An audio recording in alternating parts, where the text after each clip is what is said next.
One day, Prophet Muhammad ﷺ went to the city of Taif to give Dawah to the people. But they didn't listen to him. Instead, they told their children to go and throw stones on the Prophet Muhammad ﷺ. Little children were throwing stones on the Prophet.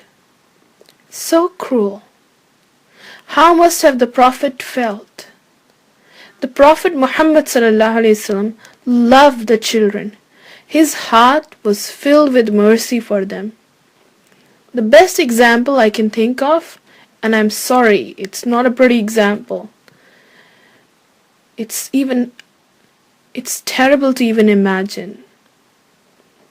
It's like if your mom was standing there and you were throwing stones at her, and she was just standing there looking at you. Painful to imagine, isn't it? It's just terrible. Or another example would be, let's say you are at school, your principal calls you to stand up at the stage, and all of the children and teachers laugh at you and throw things at you. It's painful, miserable to even imagine that. What the Prophet Muhammad ﷺ must have felt is way worse than that. Why was he even there at the city of Taif?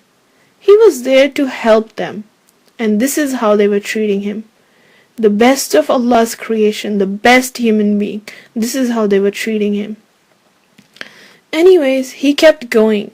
On his way back to Mecca, he stopped for a while and he made dua to Allah subhanahu wa ta'ala.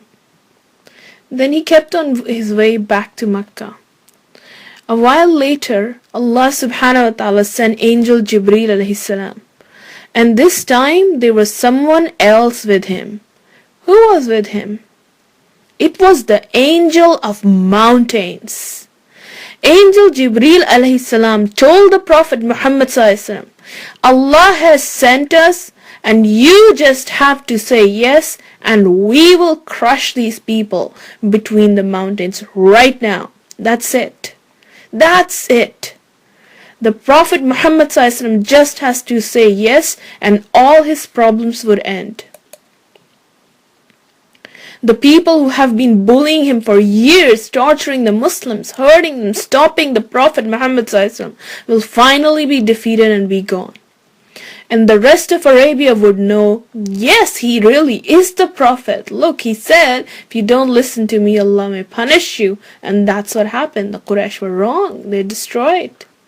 But what did he say? Hold on, before we get there, let's think of something closer to our lives to understand this better. Sometimes there are people in our lives who hurt us.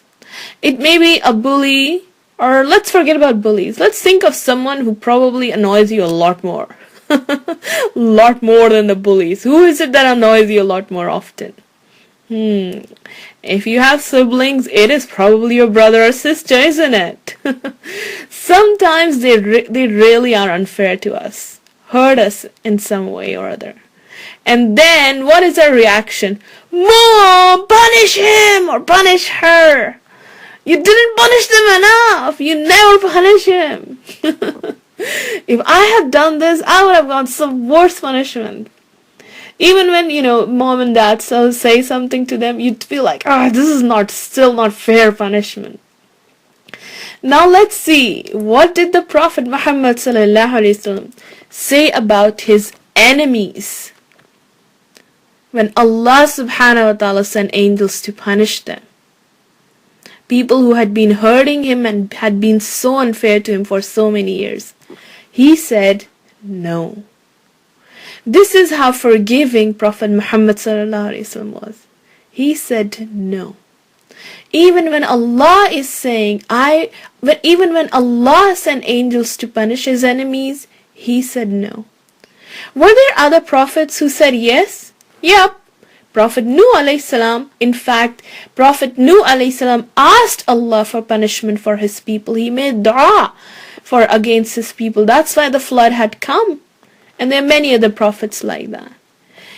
The Prophet Muhammad ﷺ, on the other hand, he said no. He is the mercy of Allah to mankind. And Allah subhanahu wa ta'ala has chosen you to be part of the Ummah of Prophet Mohammad sallallahu alaihi wasallam. You are from his followers. So tell me, can we at least try to forgive our brothers and sisters, our family? If he could forgive his enemies, can we forgive just our